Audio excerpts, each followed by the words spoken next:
only die once.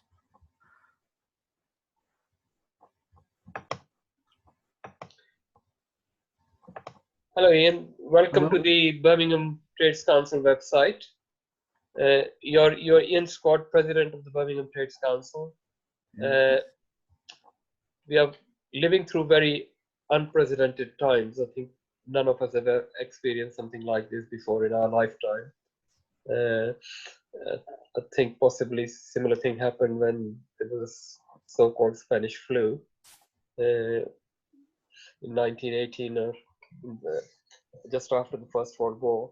But I think this coronavirus presents some problems and some real serious challenges to the whole society, but also to those of us who are actually organizing the working people in their trade unions and everything. So can you tell us how Birmingham Trades Union Council is going to be coping with these challenges? How are they going to continue operating as a movement and as an organization? Well, first of all, we started video conferences.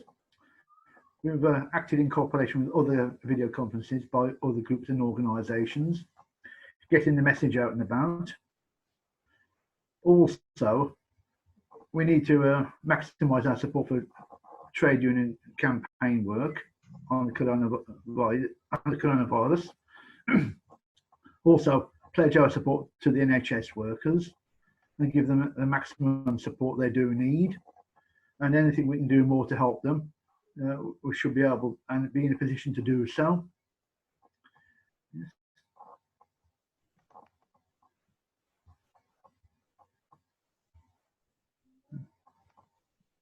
Next. Okay. Well, some of our trade union councils, when we represent the trade unions within the city. So our affiliates are representing many of the workers who are actually in the front line, trying to protect our lives and trying to keep us healthy and also keep us fed and well through this crisis.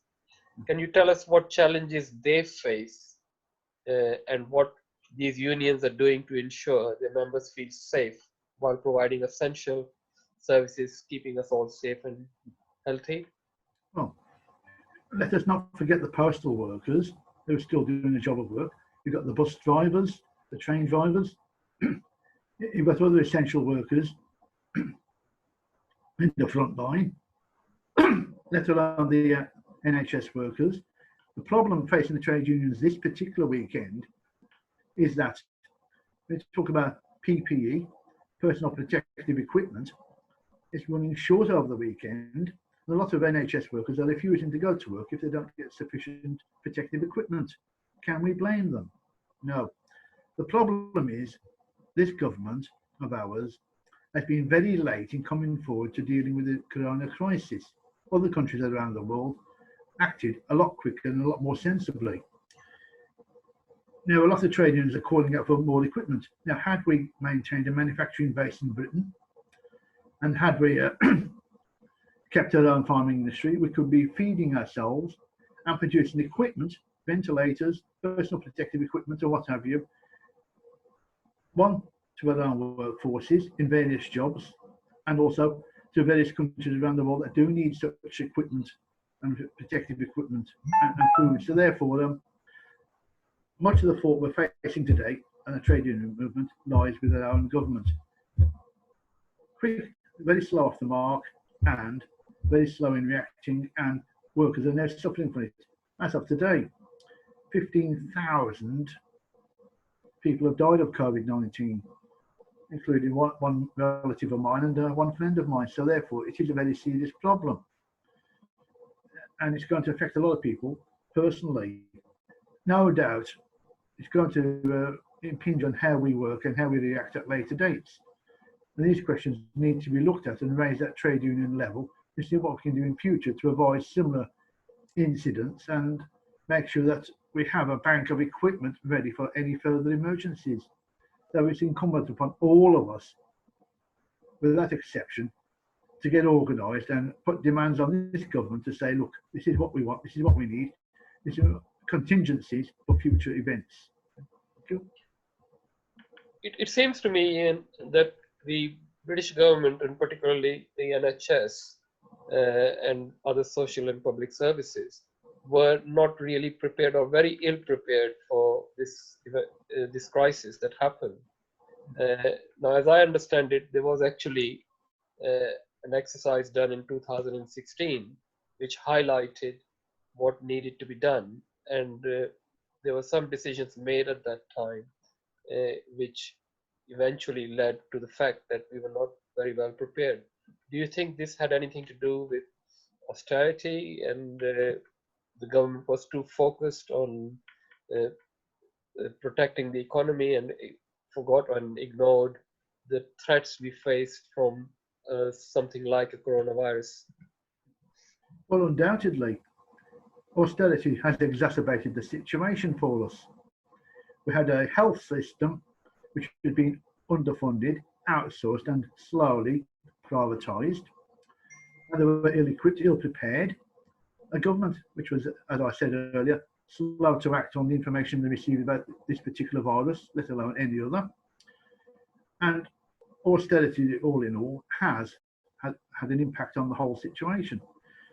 Various organisations, departments, you name them, were also ill-equipped, ill-prepared, ill-advised about what was coming and what the potential dangers are. So yes,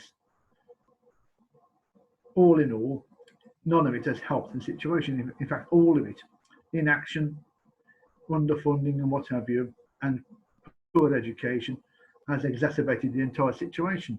Now we need to learn from this and be in a position to respond quickly, more quickly at later dates.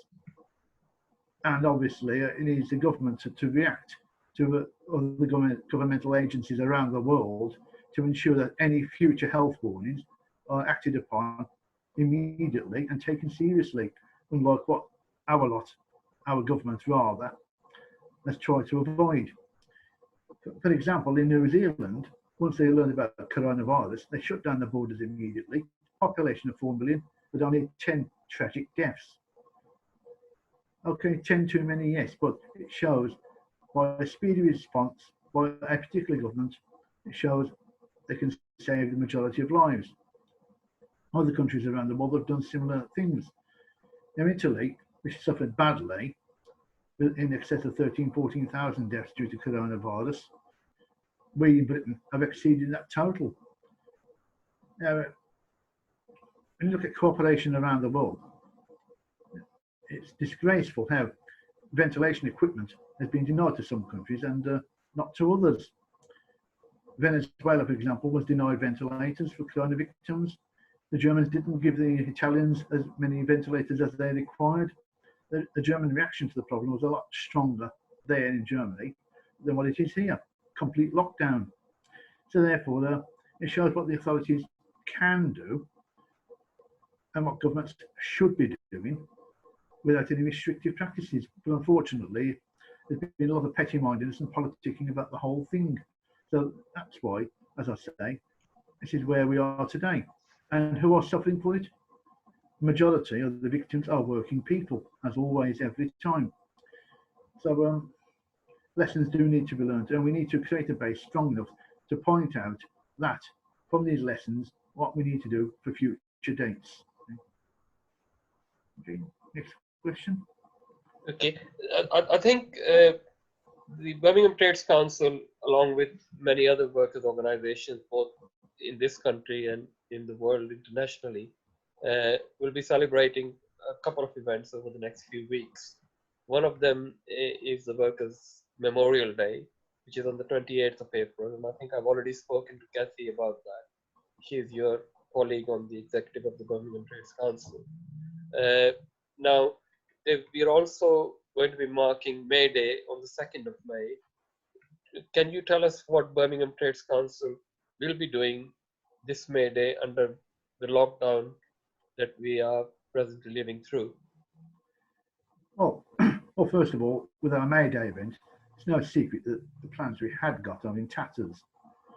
We can't hold the event, unfortunately, but we do have contingency plans. And they are quite simply we're going to hold a live video conference with the delegates and the public on that day with video clips and messages to put out, giving support to workers around the world and support to struggles here at home and other groups and organisations fighting and campaigning for health service, social groups and what have you. So that's a contingency. We still need to get the message out. It will be done via video conferencing, and that's the way we need to go forward. It is unfortunate that we've had to resort to a video conferencing. We soon have a live audience with live entertainment and a wider base of support, but that's the contingency we have to accept under the current circumstances.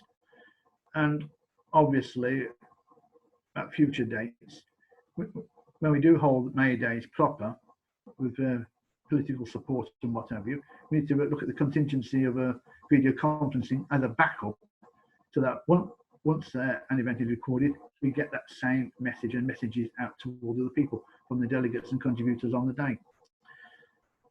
But that's where we are. Now, it's unfortunate that some of our speakers we had planned are in lockdown themselves. There's not much we can do about that. But as I say, it's important that we have plans to make sure that these events go out in a manner that people will subscribe to and realise that we're not giving up any fight whatsoever. So video conferencing to us is a bit of a constriction on our activity. Yes, that's true. But in necessity, that's what we've had to do to maintain the event on that particular day. Thank you. I think, Ian, many of our supporters and members have actually taken on to this video conferencing very well. I think they've learned quite a lot in the last few weeks, and have come to terms with the new technology, and I think that is a good step for us. I think finally, this coronavirus emergency that we are facing has highlighted many things, and the most striking is that those of us who provide key services that keep us alive and keep us well are the ones who are not adequately paid. Many work under precarious conditions of 0-hour contracts and on minimum wages.